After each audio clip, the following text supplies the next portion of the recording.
Budget మీద చర్చ, betting యాప్ల రచ్చ, లీడర్ల యాక్టింగ్ అదర్స్, మంది కంటే ఎక్కువ సిమ్ కారెట్లు. ఇట్లా మంచి మంచి వార్తలు మస్తున్నాయబ్బా. ఫస్ట్ అయితే హెడ్లైన్ చూడుర్రి. బడ్జెట్ మీద నడిచింది అసెంబ్లీ, అప్పులు స్కీమ్ల మీద లొల్లి.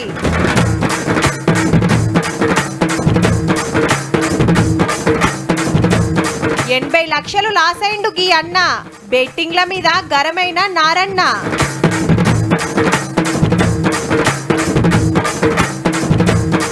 ఉత్తర తెలంగాణల ఆనలు, ఆడాడ రాళ్లు వడి తిప్పలు.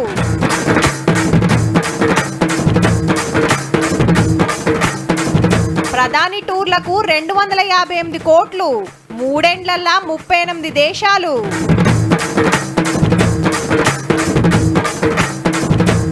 ఆంధ్ర ఎమ్మెల్యేలు అదుర్స్. మల్లె పువ్వుకు పందిరి ఓలే, మసక చీకటిలో వెన్నెల ఓలే, ఈ పాదం మీద పుట్టి మచ్చలై చెల్లమ్మ. ఆయన పట్టుకొని చెల్లమ్మన్నావా? ఏ మాట కామాట మన అసెంబ్లీ మస్తు ముద్దుగా అనిపిస్తుందిలా. వీళ్ళు క్వశ్చన్లు వేసుడు, వాళ్ళు ఆన్సర్లు చెప్పుడు, ఏలువడి మీద నడిమిట్ల కోపాలు, ఎంబట నవ్వులు, కథలు చెప్పుడు, పద్యాలు చదువుడు, జోకులేసుడు. జర కేసీఆర్ సార్ కూడా వస్తే ఇంకింత మంచిగా అనిపించు. 10 ఏళ్ళు ముఖ్యమంత్రిగా చేసినోడాయే, ఎన్నో చెప్పు ఎన్నో మాట్లాడు. ఆఖరికి బడ్జెట్ చర్చకు కూడా డుమ్మాలే కొట్టబట్టే. బడ్జెట్ మీద బొంబాటుగా రచ్చ నడిచింది. ఇవాళ బీఆర్ఎస్ తరఫున హరీష్ రావు సార్ ఆర్పార్ మాట్లాడిండు. పోయిన బడ్జెట్ స్పీచ్ లో 15,000 ఇస్తామని చెప్పి స్పష్టంగా మీ ఉపన్యాసంలో చెప్పారు. వానకాలం ఎగబెట్టిండ్రు, యాసంగికి 12,000 అన్నారు. ఆ 12,000 కూడా సగం మందికి కూడా ఇవ్వని పరిస్థితి ఉన్నది అధ్యక్ష. 4.5 లక్షల ఇండ్లు కాదు కదా, 4 ఇండ్లు కూడా కట్టలేదు అధ్యక్ష. ఇవాళ మహాలక్ష్మి 2,500 మోసం, 4,000 రూపాయల పెన్షన్, రైతు భరోసా, రుణమాఫీ, తులం బంగారం, నిరుద్యోగ భృతి. సర్కార్ భూములు అర్రాసు పెడుతుర్రని అనకూడని మాటలు అన్నారని లొల్లైంది జరసేపు. 50,000 కోట్ల రూపాయల ఆస్తులు తాకట్టు పెట్టి లేదా ఆస్తులు అమ్మడం ద్వారా ఔటర్ రింగ్ రోడ్డుని కమిషన్ కక్కుర్తు పడి 7,300 కోట్లకు రోడ్డు రంపిన ధర చరిత్ర వీళ్ళది. అంటే ఆర్థిక మాంద్యం ప్రపంచంలో లేదు, దేశంలో లేదు, మీ బుద్ధి మాంద్యం ఉన్నది. బుద్ధి మాంద్యం అని ఒక పదాన్ని ఆలోచన విధానంలో బుద్ధి మాంద్యం అనేది తప్ప సరే. సరే, ముఖ్యమంత్రి గారు అన్నారు, మమ్మల్ని అన్నారు, మాకు బుద్ధి మాంద్యం అన్నారు. రైట్, మాకు బుద్ధి ఉందో మీకు బుద్ధి ఉందో నేను మొత్తం రాసుకున్న తర్వాత లెక్కలు చెప్పేటప్పుడు చెప్తాను. సభాపతి గారితో కూడా ఆర్గ్యుమెంట్ ఏంటి అధ్యక్ష? మీకు 6 గ్యారంటీలకు దిక్కు లేదు కానీ అందాల పోటీలు పెట్టమని మాత్రం తెగ ఆరాట పడుతుంది అధ్యక్ష ఈ ప్రభుత్వం. మా ఏలు వల్ల ఎవ్వలకి ఏ తిప్పలు లేకుండా చూసుకున్నాం అనుకుంటా రోడ్ల కాడికి వచ్చిండు హరీష్ రావు సారు. కేసీఆర్ గారు ఈ రాష్ట్రంలో ప్రతి మండలానికి డబుల్ రోడ్ వేశారు, ప్రతి జిల్లా కేంద్రానికి 4 లైన్ రోడ్ వేశారు. సిరిసిల్ల, సిద్దిపేట, గజ్వెల్ ముగ్గురే డబుల్ రోడ్ వేసుకుని ఇది ఛాలెంజ్ చేస్తున్న పై చూద్దాం. మా వికారాబాద్ జిల్లా లోపల రోడ్లు లేక పిల్లనిచ్చే పరిస్థితి లేదు. రోడ్లు లేక పిల్లనిచ్చే పరిస్థితి లేదు.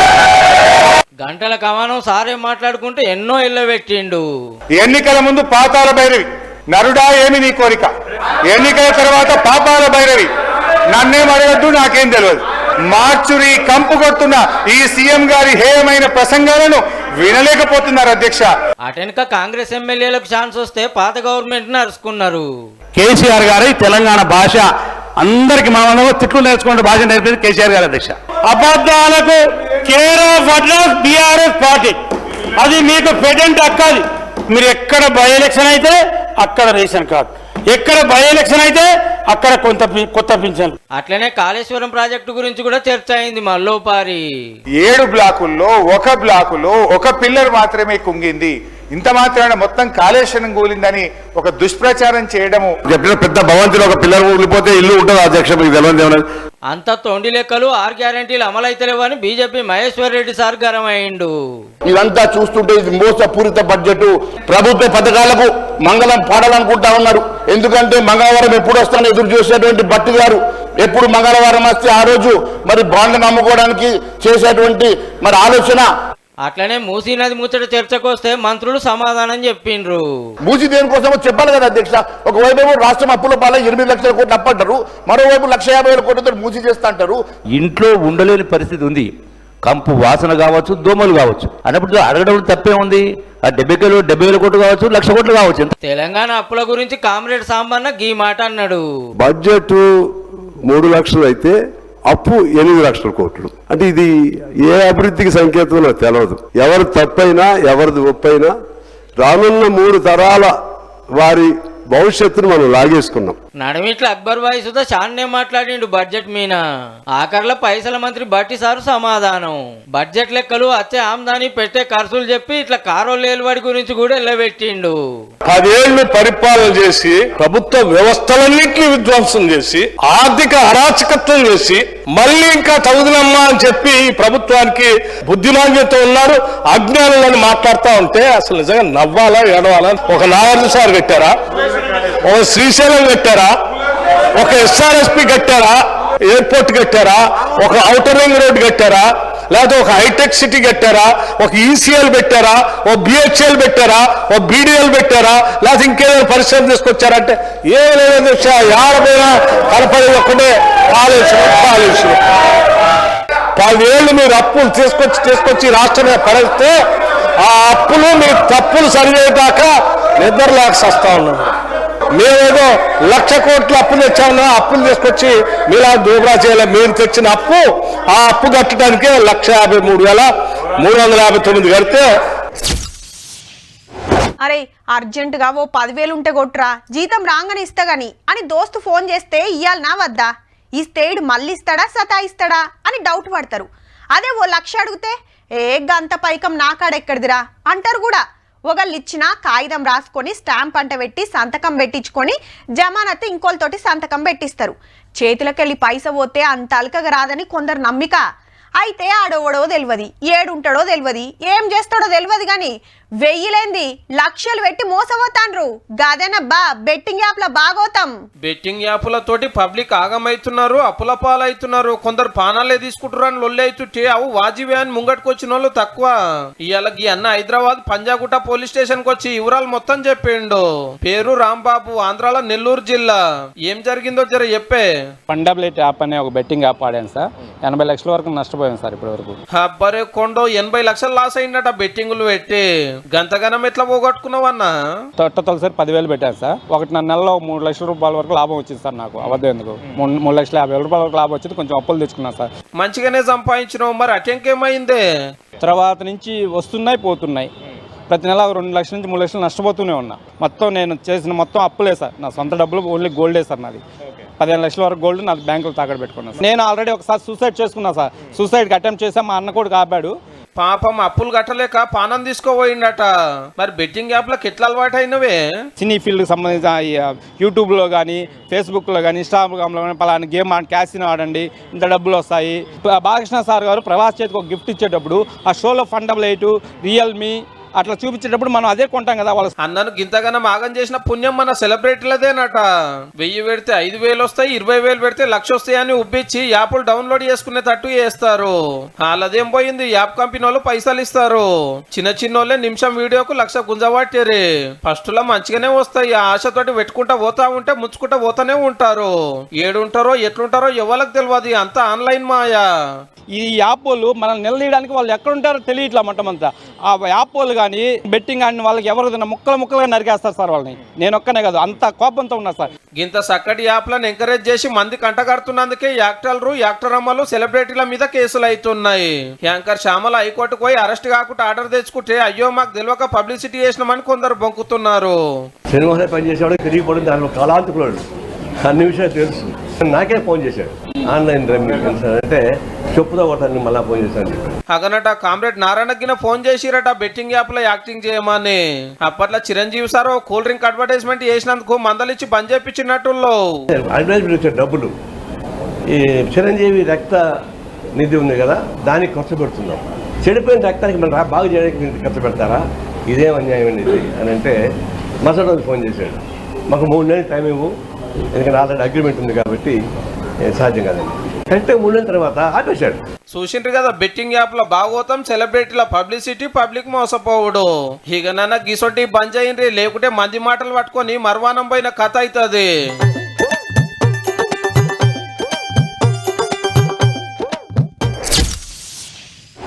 నిప్పుల తట్ట నెత్తిన పెట్టినట్టు కొలిమి పక్కన కూసున్నట్టు సూరన్న మన నెత్తి మీదనే ఉన్నట్టు ఏమన్నా కొడుతుందా ఎండ పగటిలి 10 దాటిందంటే సుక్కలు చూపిస్తుంది మళ్ళా లీటర్లకు లీటర్లు నీళ్లు తాగుడు కొబ్బరి బొండాలు జ్యూసులు గుంజుడు పొద్దంతా ఇట్లనే ఉంది ఇక పొద్దుముఖంగా చూస్తే వాతావరణం చల్లబడ్డది సూరన్న నిమ్మలబడి వరుణన్న డ్యూటీకెక్కిండు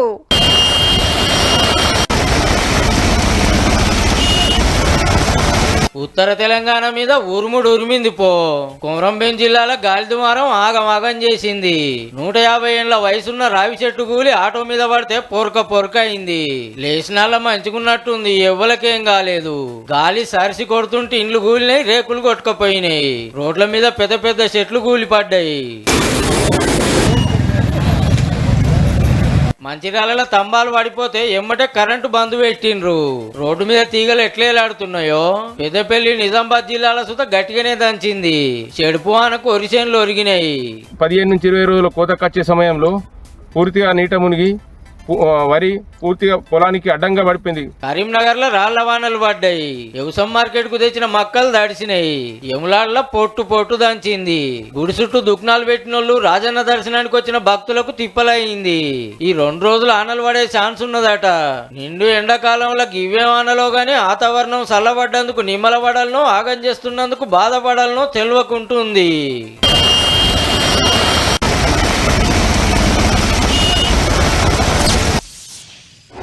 బోర్డు మీద పాఠం చెప్పేశారు స్టేజ్ మీద డాన్స్ చేస్తే ఎట్లుంటది కంప్యూటర్ల ముంగట సీరియస్గా పనులు చేస్తోళ్ళు కామెడీ చేస్తే ఎట్లుంటది ఎప్పుడు పని అని తిరిగేటోళ్ళు మంచిగా రాగం అందుకొని పాట పాడితే సప్పట్లు కొట్టమా మైకు దొరికితే అవతల పార్టీల మీద పంచులేస్తోళ్ళు సినిమా డైలాగులు చెప్తే సీటీలు కొట్టకుండా ఆగుతారా ఛాన్స్ రావాలి కానీ ప్రతి ఒక్కరికి ఒక్కో కళ ఉంటుందబ్బా టాలెంట్ ఎవరొక్క సొత్తు కాదు కదా మరి ఇంకా ఊరిచ్చడైంది సీదా వార్తలకు వదం పాండ్రి ఏమంటివి జాతి నెపమన సోత శుద్ధుని కింద నిలువ అర్హత లేదందువా ఎంత మాట ఏమంటివి అని డైలాగ్ దంచుతుంటే మీకు ఎవరు యాదికొచ్చిండ్రో గాని బాబు గారికి రామారావు గారు యాదికొచ్చిండట ఇంతకు దుర్యోధనుడు ఏ సంగతింది ఎవరో గుర్తుపట్టిండ్రా ఆంధ్ర చిన్న speaker Raghuramakrishnaraju sir cinema dialogue గట్టిగానే బట్టి పట్టినట్టున్నాడు పొల్లు ఒకటి అందరు ముంగట దంచుతుంటే నవ్వులే నవ్వులు నాతో చెప్పిందేమయ్యా సంకరమైన మా గురువంశము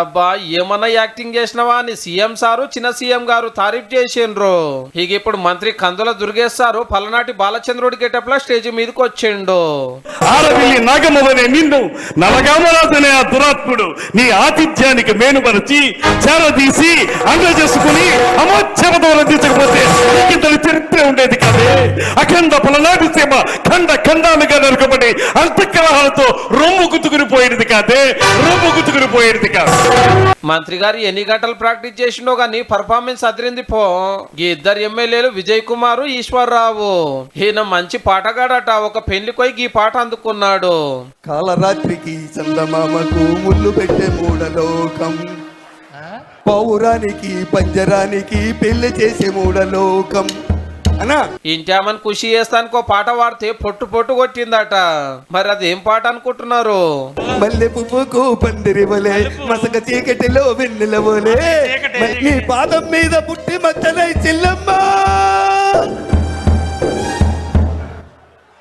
ఏట్రా భార్యను పట్టుకొని చెల్లెమ్మన్నావా చంద్రబాబు కళ్యాణ్ బాబు ఒక నవ్వుడు కాదు పో మన రామారావు నాన్నమ్మ లేదా ఎక్కడ పూర్ణ మార్కెట్ దగ్గర రాలిపోయే పువ్వా నీకు రాగాలెందుకే వాలిపోయే పుత్త నీకు తోటమాలి నీకు తోడు లేడులే ఎమ్మెల్యేలు ఎమ్మెల్సీలు ఇలా ఇంటిళ్ళంతా ఫుల్ ఎంజాయ్ చేసిండ్రు ఇక ఇప్పుడు ఇంకో ఇద్దరు ఎమ్మెల్యేల నాటకము మన సీఎం గారేమో 4 పిల్లలను కనాలి 3 పిల్లలను కనాలి అంటున్నారు అన్నగారు మరి ఆయన చెప్పింది చేయాలి కదా అన్నగారు కార్యకర్తలు వచ్చి ఎమ్మెల్యేలను ఎట్లా సతాయించేది నవ్వొచ్చేటట్టు చెప్పారు గిట్లా లోకేష్ గారి పాదయాత్రలో కూడా మా వాడు మొదటి నుంచి చివరి దాకా ఉన్నాడన్న అంటే ఇక్కడ పాదయాత్ర లోకేష్ గారితో నడిస్తే ఇంకా ఇంజనీరింగ్ సీటు ర్యాంక్ రాకపోయినా ఇంటర్ తప్పినా సీట్ ఇవ్వాల్సిందే అంటవా అన్న ర్యాంక్ వస్తే నీ కాడికి ఎందుకు వస్తానా నా రక్తం పచ్చగా రాకపోతే సీట్ ఇప్పియద్దన్నా. ఏ ఎప్పుడు రాజకీయాలు మీటింగ్లు అసెంబ్లీలు గివే నా జర మనసు తుడతాయేటట్టు ఏదన్నా ప్రోగ్రాం పెట్టుకుందామని గివి పెట్టించిండు స్పీకర్ సారు. 2-3 రోజులు వాలీబాల్, టెన్నిస్, క్రికెట్, టగఫర్ ఇట్లా తీరొక్కటి ఆడిరు మంత్రులు, ఎమ్మెల్యేలు, ఎమ్మెల్సీలు. గెలిచిన వాళ్ళకంతా పెద్ద పెద్ద ప్రైజులే ఇచ్చిండ్రు. ఎన్నో సినిమాలు తీసిన పవన్ కళ్యాణ్ సారే పరిచయం అయిండు మనోళ్ళ పర్ఫార్మెన్స్ కు. నేను చేసిన గబర్ సింగ్ సినిమాలో నా పోలీస్ స్టేషన్ సీన్ వచ్చింది, చచ్చిపోయాను నిన్న. మొట్టమొదటిసారి నాకు కూడా ఒక ఆశ కలిగింది, నాకు కూడా చేయాలనిపించింది. మీకు వచ్చే సంవత్సరం ఒక ప్రయత్నం చేస్తాను.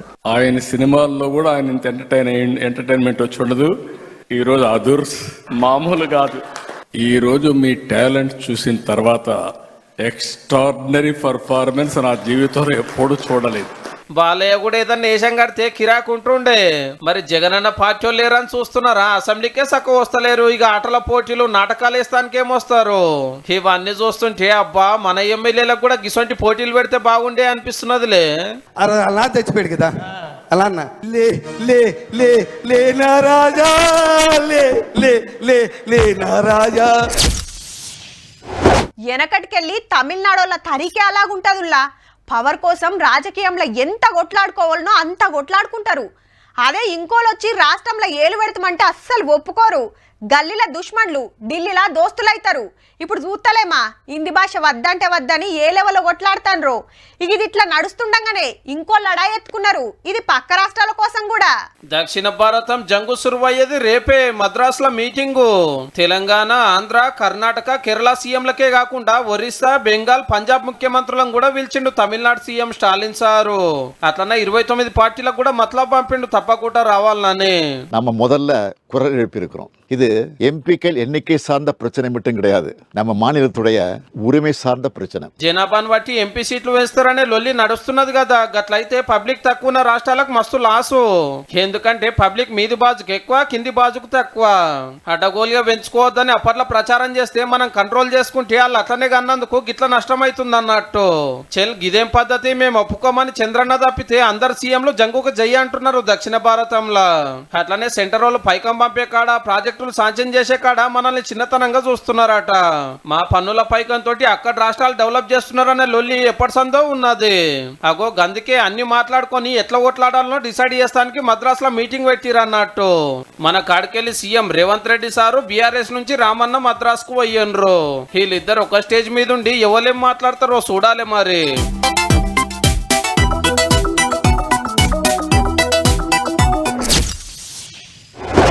ఏడికెళ్ళి మోపైండ్రా నాయన, ఇంకేడ జాగ దొరకలేదా? అంతలా ఆగలేనోళ్ళు ఎందుకు రావాలే? రాన్రి రాన్రి అని ఎవరన్నా పిలిచినారు. మీకు నమ్మిక లేకుంటే సప్పుడు కాకుండా ఊకోవాలే గాని నమ్మేటోళ్ళని సుత తక్కువ వేస్తే ఎట్లా? ఎవ్వరు చూడనట్టున్నారు కాబట్టి సప్పుడు కాకుండా వేయండ్రు. చూస్తేనా మంచిగా ఈపులు సాపవు. ముచ్చట తెలిస్తే ఇంకో 2 ఎక్కువనే తిడతారు. చెత్త డబ్బాల పక్కన ఖాళీ మందు కీసాలు, గోడ మీద సిగరెట్ పెట్టే, కింద తాగి పడేసిన సిగరెట్ పీకలు, గుట్కా ప్యాకెట్లు. ఏడనో రోడ్డు పక్కన కాదుల్లో, తిరుపతి కొండ మీద క్యూ లైన్ల కాడనే. ఎవరు సిట్టింగ్ వేసిండ్రో గాని పొద్దుగాల గానొచ్చినాయి. చిత్రమేందంటే ఇవాళ సీఎం చంద్రన్న కొండకొచ్చిండు దేవుని దర్శనానికి. ముఖ్యమంత్రి వస్తుండంటే 2 రోజుల ముందుకెళ్లే సెక్యూరిటీ టైట్ చేస్తారు, చెక్కింగ్లు పెంచుతారు. అసొంటిది ఎవలో వచ్చి మందు పార్టీ వేసుకున్నా చూడలేదంటే ఇక ఎట్లున్నదో చూడుర్రి. లెక్కకైతే కొండ మీద మాంసం తినొద్దు, మందు తాగొద్దు. కానీ నడుమ బగ్గనే బయటపడుతున్నాయి. అలిపిరి టోల్ గేట్ కాడ చెక్కింగ్ చేస్తున్నా మీదికి మందు ఎట్లొచ్చిందో గా నడమ తమిళనాడుకెళ్ళొచ్చిన భక్తులు బిర్యానీ తెచ్చుకొని తినిరి. పాత సర్కార్లా కల్తీ నెయ్యి తోటి లడ్డూలు వేసి భక్తులకు ఇచ్చిండ్రని లొల్లి నడుస్తున్నాయల్లా వరుస పెట్టి గివి బయటపడుతున్నాయి. కొండ పవిత్రతను ఇక ఎంకన్నే కాపాడుకోవాలే పో.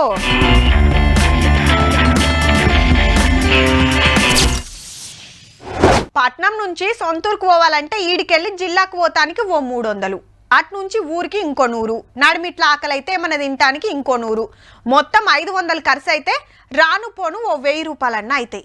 అట్లా ఏడాదిలా ఓ 4 మాటల తిరిగినా 5000 కథం. ఇక ఫంక్షన్లకు ఓ 4 మాటల పోయొస్తే రాను పోను ఖర్చులు, కట్నాలు అన్ని కలుపుకుంటే ఓ 10,000 అన్నా అవుతాయి. ఇది మన లెక్క.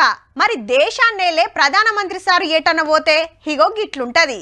3 ఏళ్ల దేశాలు తిరుగుతానికి ప్రధానమంత్రి సార్కైన ఖర్చెంతో ఎరికేనా? ఎంతబ్బా ఉత్త 258 కోట్లే. రానుబోన్ ఖర్చులు ఆడ ఉండటానికి సార్కు స్వాగతం చెప్తానికి కడమ చిల్లర ఖర్చులు అన్ని చూసుకోవాల్సింది ఆ దేశంలో ఉండే మన ఆఫీసర్లేనాయే. 3 ఏళ్లలో 38 మాటల బయట దేశాలకు పోయిండట. 2 ఏళ్ల కింద అమెరికాకు పోతే 22 కోట్లు అయితే నిరుడు పోయినప్పుడు 15 కోట్లు అయినాయి. పోలాండ్ కు పోతే 10 కోట్లు, బ్రెజిల్ కు 5 కోట్లు, రష్యాకు పోయేస్తానికి 5 కోట్లు, జపాన్ కు పోతే 17 కోట్లు, నేపాల్ కు 80 లక్షలతోనే పోయి వచ్చిండు. మీకెట్లేరుకా అంటారేమో. మోడీ సార్ బయట దేశాల టూర్లకైనా ఖర్చెంతో బయట పెట్టాలని రాజ్యసభలో ప్రతిపక్షం కోరితే ఇవన్నీ ముంగటేసిర్రు సెంటర్ వాళ్ళు. Prime minister means PM. Our prime minister means picnic minister.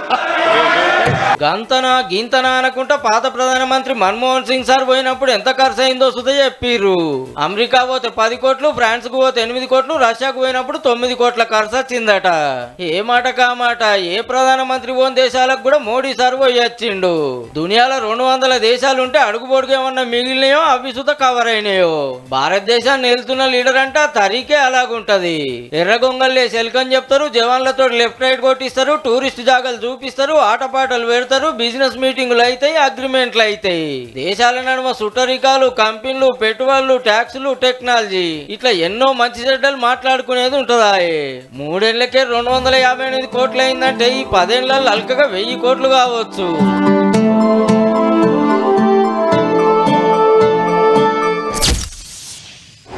అరే షింటుగా జనగణ మన వాడురా అని బడిపోరలకు చెప్తే మంచిగా లేచి నిలబడి సెల్యూట్ కొట్టి పాటినిపిస్తాడు.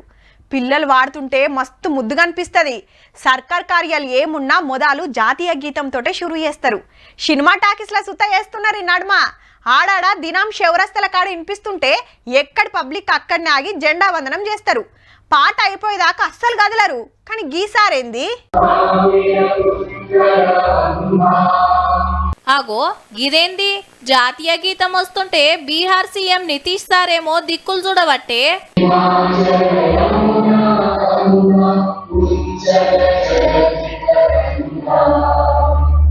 అరే వద్దు సారు అట్లా చెయ్యొద్దు అన్నా కూడా ఇంటలేడు. ఇగేముంది వీడియోను సోషల్ మీడియాలకు ఎక్కిస్తే జనగణమనకు అవమానం చేసిన సీఎం గారు రాజీనామా చేయాలని లడాయి అందుకుంది ప్రతిపక్షం. तो आज हम लोग पूरी तरीके से चाहते हैं कि मुख्यमंत्री माफी मांगे. योग नहीं रहेगा, अब इनको रिटायरमेंट ले लेना चाहिए. జనగణమన అంటే మన జాతీయ గీతం. అది వినబడితే బడి పోరలే కాదు పతొక్కలు లేచి నిలబడి పాట అందుకుంటారు. అసొంటిది ఖుద్దు ముఖ్యమంత్రి మీరే గిట్ల చేస్తే ఎట్లా సారు? 74 ఏళ్ల నితీష్ సారు ఏజ్ బారై గిట్ల చేస్తుండో ఏమో మరి. చూసిండ్రు కదా ఇక ఇవుల్లా ఇయాల్టి తీన్మార్ ముచ్చట్లు ఉంటామల్లా. నమస్తే.